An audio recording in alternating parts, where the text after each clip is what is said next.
Game Bro! Why the game of the year or whatever isn't as good as other stuff that I like better? So, Spurb is this game that a lot of cats seem hella pumped of, and this beta is sitting on my desk for review, so I'm like, yeah man, I'll write something. But I don't know. I'm like, so this is about houses or some noise? That's fine. I'm sure that's like fucking dynamite in a handbag for some brosives. But all I'm saying is, when do you get to thrash anything? While you're playing house or some shit, are you ever in jeopardy of getting mud on your doll's dress or whatever from busting out, and I quote, the mad stunts all wicked up ins? Know what I'm saying, bro yo ma? I didn't actually play this game, but I gave it 1.5 hats out of 5 hats to keep it real. At this point, I'd like to give a shout out to my boy Dennis who was over the other day. We were gonna chill in front of the Dark Knight and he was so psyched of it, y'all. So this one time he was leaning against the screen door and the shit popped open, and the back deck was wet and he slipped down the steps and broke his thumb on the lawn. It wasn't a long fall, but hey, I guess a thumb bone wasn't made for supporting the brunt of a huge useless tool against wet grass. We never did watch The Dark Knight on account of Ron tucking his bawling candy-ass girth to the hospital, but it's cool. I still got another watch in me, Brotel Rwanda. Bro notes. Dennis was so wasted, haha, I mean, damn. It might come in handy if you ever need something that burns easily. After looking at the magician's hat, you expend your final card on it. You would like to get the funny glasses too, but you don't have a free card in your Silladex. However, you are able to merge the Beagle Puss and the magician's hat to create a clever disguise. John? Who is this John you speak of? You are quite certain there has never been, nor ever will be... Yeah, this is just a really shitty disguise. While you are wearing the items, they remain on the card, but it is temporarily removed from the deck, thus freeing up the cards beneath it. After leaving your room, you exit into the hallway. On one wall, a picture hangs of a fella who sure looks like he knows how to have a laugh, a man after your own heart. You always thought that he looked a lot like Michael Cera, but your dad swears on the many hallowed tombs of Egypt that it is not. You're not sure about that though. On the other wall is one of your dad's stupid clowns, or harlequins, as he is quick to correct anyone who would venture to such a brazen assumption. After heading downstairs, the accursed odour of fresh baking wafts into your newfound nostrils. Something is brewing in the kitchen. It must be the connivings of your arch-nemesis Betty Crocker, and the rich, buttery aroma of her plot stinks into high heaven. This mission is going to be more difficult than you imagined. You check out the shelves of fanciful harlequins. Ugh, look at this fucking garbage. You hate this stuff. Funny is funny, but your dad can sure be a real cornball. Sometimes at night, you just pray for burglars. A bright orange flame flickers in the fireplace. It doesn't matter that it's April or that it's not terribly chilly outside. In a home, a fireplace needs a fire, and that's what a fireplace is for. A fire belongs in a fireplace, damn it! Categorically, at all times without exception. As domestic myth of uncountable origin holds, a home borrows the spirit of the flame for as long as it makes a guest of it, much as the moon takes liberty with the sun's rays. The moon is an arrant thief, and her pale fire she snatches from the sun. Mark Twain. You're almost certain Mark Twain said that. Tossing the Game Bro into the fire, it doesn't actually burn anywhere near as quickly as you had hoped. As you decide to fondly regard the cremation, you examine the sacred urn containing your departed Nana's ashes. When your father gives her portrait a wistful glance now and then, you can tell it brings back painful memories. A tall bookshelf, a ladder, an unabridged Colonel Sassacre's. He never wants to talk about it. After reaching for the urn, you clumsily mishandle it, and now ashes everywhere. In retrospect, upon mulling cinematic tropes regarding ash-filled urns, this outcome was a virtual certainty. You'd probably better clean it up before Dad finds it though. Whilst cleaning up, you come upon your father's pipe, in which you use it to beef up your clever disguise. Looking upon the large package in the room, you contemplate what could possibly be inside it, and the thought of that is very exciting.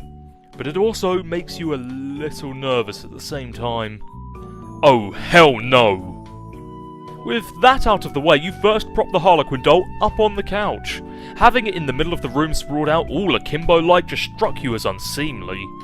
You capture log the ashes onto your available card.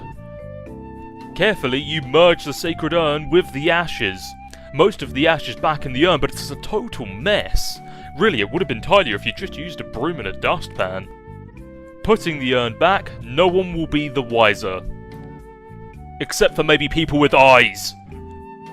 After getting just another brilliant idea for something to do with those pointless arms, you pry them out of the cake and quickly capture log them. And also it looks like Pester Chum is acting up again.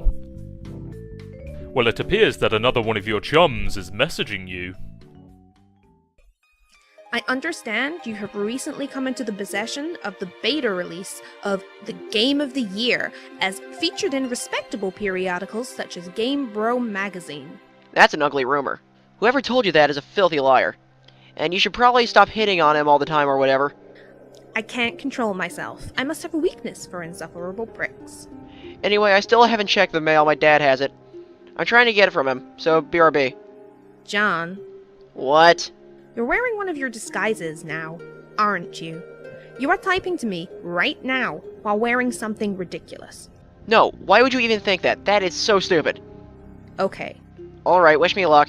Oh, by the way, I was wearing a silly disguise this entire time. Ha ha ha!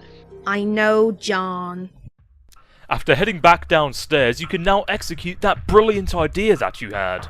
There should be just enough frosting on the fake arms to serve as an adequate adhesive. Oh, you don't care what Colonel Sassacre says, this makes it at least 1,000,000% funnier. After finding a burnt page on the floor from the Game Bro magazine, you decide to inspect it. Provolone! You decide to put this back in the fire where it belongs. And while you're cleaning up, you may as well throw the present wrap in the fire. You think of capture logging the doll, but you can carry hefty items, but this thing is just way too big. Get real! Besides, you don't even want it.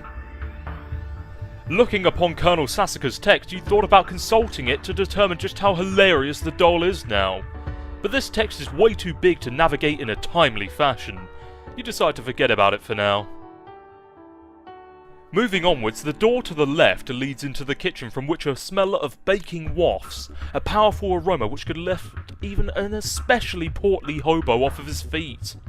The door to the right leads to his study, where your dad spends a lot of his time. He could be in either room, so where will you go? After choosing to go into the study, John looks around. It doesn't look like your dad is in here right now. Looking upon your father's desk is a deck of playing cards, one of your dad's pipes, the April issue of the Serious Jester magazine, and a stray capture log card. There is also a can of peanuts on the desk. Haha, oh Dad, you won't be falling for that one again. A severe peanut allergy is a terrible affliction to cope with. You swap the magician's hat with a bowler hat. This disguise is somewhat less funny, but a whole lot more distinguished looking. Your dad maintains numerous pipes around the household. A father without a pipe is like a strapping roughneck without a toothpick. That is to say, he can rather be a piss-poor excuse for a roughneck, if you ask me. You'd rather not take the pipe, though. The first one tastes bad enough as it is. But how you suffer for your comedy. Hey, there's a capture log card on the desk. Yes, this will be perfect for expanding the space in your cellar. Ah! Out of frustration for the antics of the capture log card, John plays a haunting piano refrain.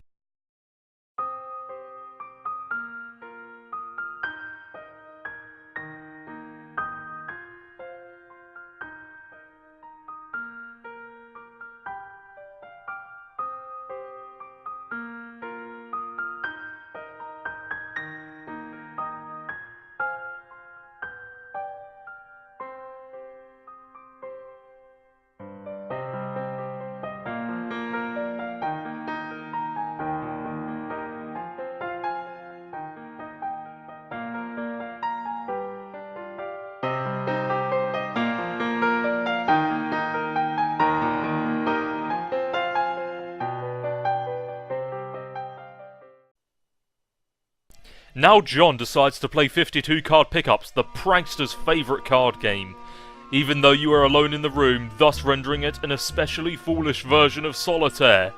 So stupid! Look at this mess! The peanut gallery all over there is sure getting a kick out of it. You are allergic to their scorn. You go back into the living room and contemplate about checking the mailbox outside. You think perhaps you should exhaust all possibilities before plunging headlong into Dad's encounter. Your television is also currently airing a commercial. You exit the house. Hooray! After checking your mailbox, it is predictably empty. You have already been scooped by your father. The streets are empty. Winds skim the voids, keeping neighbours apart, as if grazing the hollow of a cut reed or say. A plundered mailbox, a familiar note is produced. It's the one desolation plays to keep its instrument in tune. It is your 13th birthday today, and as with all 12 preceding it, something feels missing from your life. The game presently eluding you is only the latest sleight of hand from the repertoire of an unseen Riddler. Wanted to engender a sense not of mirth, but of lack. His coarse schemes are those less of a prankster than a common pickpocket. His riddle is absence itself. It's a mystery dispersing altogether, like the moon's faint reflection, with even one pebble of inquiry dropped in its black well. It is the most diabolical riddle of all. Absent diminishes little passions and increases great ones, as wind extinguishes candles and fans of fire. Walt Whitman. Yes, you are certain Walt Whitman said that. 100% positive. You have a feeling that it's going to be a long day. But despite this, maybe you should leave a surprise for the mailman. No. Looking into your dad's car, the door is locked and your dad has the car keys. You peer in through the driver's side window. You don't see any mail, but you do see a green package. There is also something underneath it that looks like a slip of paper. Could these items have come in the mail? You don't see anything else that usually comes in the mail, like bills or coupons. Maybe your dad forgot to take this stuff inside. You try to get a gander in through the kitchen window, but you can't see a whole lot. It seems that your dad has been doing so much baking, the glass has steamed up. God, he is so weird. But you can see what's on the table just beside the window. It looks like the mail is there, and included among it is a red package, some bills, your dad's PDA, and an envelope that appears suspiciously labelled with the Suburb logo. Could it be? Unfortunately, the window is locked. Heading back inside, you decide to go into the kitchen. You have no other choice. You are going in. Clever disguise, it's time to work your magic.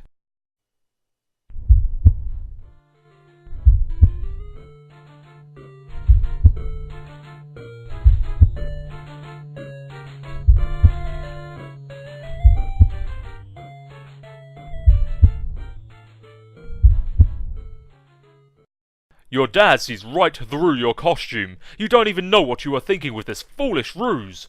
You unequip the clever disguise. Your dad wields a dreaded artifact of confection. He stands between you and the mail. There is only one way to settle this. Strife!